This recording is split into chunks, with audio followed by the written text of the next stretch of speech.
खुद को यूं ना जाने क्यों नजरों से मेरी यहाँ देखो ना खुद को जरा देखो ना जुल्फों से फ्लैशबैक। অনেক মানুষই আছেন যারা মনে করেন যে ইনফ্লুয়েন্সার বা ব্লগারদের তো অনেক লাভ, তারা হচ্ছে ড্রেস পায়, ড্রেস পরে ভিডিও করে ছবি তুলে তাদের ড্রেসও দিয়ে দেয়, টাকাও দিয়ে দেয়, তাদের আর কি বা কষ্ট করতে হয়, শুধু ড্রেসগুলো পরে ভিডিও করে ছবি তুলে দেন হচ্ছে দিয়ে দেয় আর তারা সুন্দর মতো টাকা পেয়ে যায়। আপনাদেরকে আমরা শুধু ভিডিওগুলো আর ছবিগুলোই দেখাই, বাট এগুলোর পিছনে বিহাইন্ড দ্য সিন আপনাদের কখনই দেখানো হয় না। এক একটা শুটের পিছনে অনেক কষ্ট করতে হয়, যেটা আমি আপনাদের সাথে আজকে শেয়ার করবো। হ্যালো এভরিওয়ান, আসসালামু আলাইকুম, this is Mim from Mim's diary. কেমন আছেন আপনারা সবাই? আশা করছি আপনারা সবাই অনেক বেশি ভালো আছেন এন্ড আমিও অনেক ভালো আছি আলহামদুলিল্লাহ। তো সেদিন ছিল ফ্রাইডে, সেদিন আমার একটা শুটের জন্য বের হওয়া লাগবে, তো এই জন্য আমি সকাল সকাল ঘুম থেকে উঠে যাই। উঠেই আগে আমি রেডি হয়ে নেই, যেহেতু শুটে যাব তো রেডি তো হতে হবে। আর যে শুটে যাব সেই পার্সেলটা এখনো আমার হাতে আসেনি, তো সকালবেলা ফোন এসেছিল যে আমার পার্সেলটা চলে এসেছে।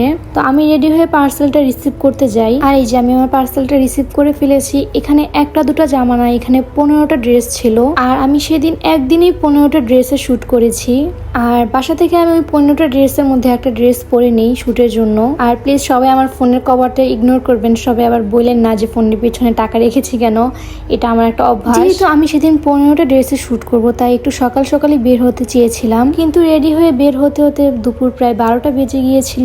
এখন আবার আপনারা সবাই এসে বললেন না যে আপু আপনাকে মেকআপ করলে একটুও ভালো লাগে না, আপনাকে মেকআপ ছাড়াই সুন্দর লাগে। মেকআপ করলে ভালো লাগে কি ভালো লাগে না সেটা আমি জানি না, কিন্তু যেহেতু শুট ছিল তো মেকআপ তো করতেই হবে। তাছাড়া সাজুগুজু করতে, মেকআপ করতে আমার ছোটবেলা থেকে অনেক বেশি ভালো লাগে। আর এই তো কথা বলতে বলতে আমি আমার শুটের লোকেশনে চলে এসেছি। এই লোকেশনটা আমার বাসা থেকে প্রায় মোটামুটি অনেক ভালোই দূরে ছিল, আর একদম দুপুরবেলা বের হয়েছিলাম, অনেক বেশি গরম ছিল সেই দিন আর অনেক বেশি রোদ ছিল। আর এসে আমি এখানে একটা ছোট্ট ভিডিও ক্লিপ নিয়ে নেই আর দেখছিলাম যে আমার সবকিছু ঠিকঠাক আছে কিনা।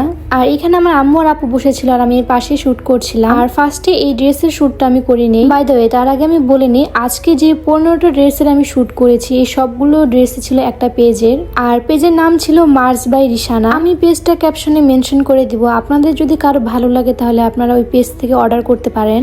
আর সেদিন যেহেতু আমার অনেকগুলো ড্রেসের শুট ছিল, তাই আমি সবগুলো ড্রেসের ভিডিও ক্লিপ নিতে পারিনি। আমি যদি সবগুলো ড্রেসের ভিডিও ক্লিপ নিতে যেতাম তাহলে হয়তো আমার এতগুলো ড্রেস শুট করা হতো না, আর আমার হাতে টাইমও অনেক কম ছিল। আর এই তো এখানে আমি শুটের জন্য দাঁড়িয়ে আছি, একদিকে ক্যামেরা দিয়ে ছবি তোলা হচ্ছে আর আরেকদিকে আমার ব্লগের জন্য ক্লিপ নেওয়া হচ্ছে। আর এই তো এখানে আমি জামা চেঞ্জ করতে করতে একদম টায়ার্ড হয়ে গিয়েছি। একে তো এত বেশি গরম, তার উপরে এতগুলো ড্রেসের শুট, এক একবার ড্রেস পরে ছবি টবি তুলে আবার ওয়াশরুমে গিয়ে ড্রেস চেঞ্জ করা, ট্রাস্ট মি এটা একদমই ইজি না। আসলে ফোনে বা ভিডিওতে অনেক কিছু আমাদের কাছে অনেক সহজ মনে হয়, বাট যেগুলা করে সেই বুঝে যে এটা কতটা কঠিন। সেদিন দেরি হয়ে গিয়েছিল বলে আমি সকালবেলা কিছুই খাইনি, আর এখানে এসেও শুটের জন্য আমি কোনো কিছুই খেতে পারছিলাম না। আর এদিকে খাবার অর্ডার করেছিলাম সেটাও চলে এসেছে। আমি 7 থেকে 8টা ড্রেসের শুট করার পরে একটু খেতে বসেছিলাম, তারপর আমি কিছুই খেতে পারিনি। যদি খেতে গিয়ে টাইম নষ্ট হয়ে যেত তারপর আমি ড্রেসের শুটগুলো করতে পারতাম না। আমি কোনো রকমে একটু খেয়ে আমি চলে যাই আবার শুটের জন্য। আর এই তো আমার আপু এখানে বসে বসে খাচ্ছিল আর এখানে আমি শুট করতেছিলাম। আসলে আমি কাজের মধ্যে থাকলে তখন আমার কোনো কিছুই খেতে মন চায় না, এমনিতেও খেতে মন চায় না, তার উপরে কাজে থাকলে তো এই প্রেসারে আরো খেতে পারি না। আর আমার আম্মু আর আপু আমার বসে বসে কাজ দেখতেছিল। এই গরমের মধ্যে আমি অনেক বেশি টায়ার্ড হয়ে গিয়েছিলাম, আর আমার আম্মু বারবার আমাকে ডেকে এনে খাওয়াচ্ছিল, বলতেছিল যে এই ঠান্ডাটা খাও তাহলে তোমার একটু ভালো লাগবে। তো আমি কোনো রকম একটু খাওয়া দাওয়া করে আবার উঠে গিয়ে ড্রেস চেঞ্জ করে ফেলি। ড্রেস চেঞ্জ করে এখানে আমি আরেকটা কোট সেট পরে আসি। আর সেদিনের প্রত্যেকটা ড্রেসে অনেক বেশি সুন্দর ছিল। সেদিনে আমার প্রত্যেকটা ড্রেসই ছিল কোট সেট, আর 3টা 3 পিস ছিল, বেশিরভাগগুলোই কোট সেট ছিল। আর এক একটা ড্রেসের থেকে এক একটা ড্রেস বেশি সুন্দর ছিল।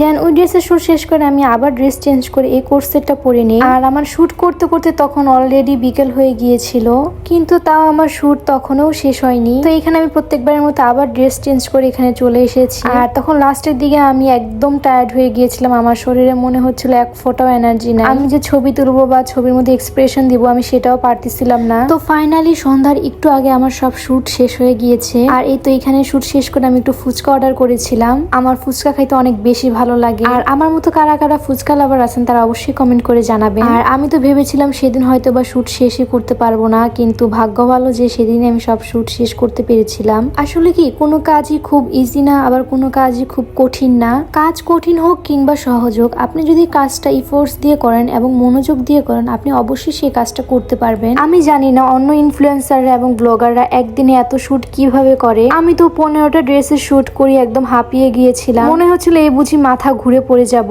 আর আপনারা যারা আছেন, যারা আমাদের ফলো করেন, আমাদের ভিডিও দেখেন, তাদেরকে বলছি আপনারা প্লিজ কারো সোশ্যাল মিডিয়ার লাইভ দেখে কাউকে জাজ করবেন না। আসলে আমরা আপনাদেরকে যতটুকু দেখে আপনারা ঠিক ততটুকুই দেখেন বা ততটুকুই জানেন, বাট এইসবের বাহিরেও আমাদের একটা পার্সোনাল লাইফ আছে, পার্সোনাল একটা জীবন আছে যেটা আপনারা দেখেন না। সো প্লিজ আপনারা কারোর পার্সোনাল লাইফ সম্পর্কে না জানি তাকে উল্টাপাল্টা কমেন্ট করবেন না। যাই হোক, এটাই ছিল আমার শুক্রবারের একটি শুটের দিন। আপনারা ভিডিওতে অনেক কিছু অনেক সহজ মনে করেন, যেটা বাস্তবে একদমই সহজ না। তো সেই জন্যই আজকের এই ভিডিওটা করা। তো সবাই সুস্থ থাকবেন, ভালো থাকবেন, আল্লাহ হাফেজ।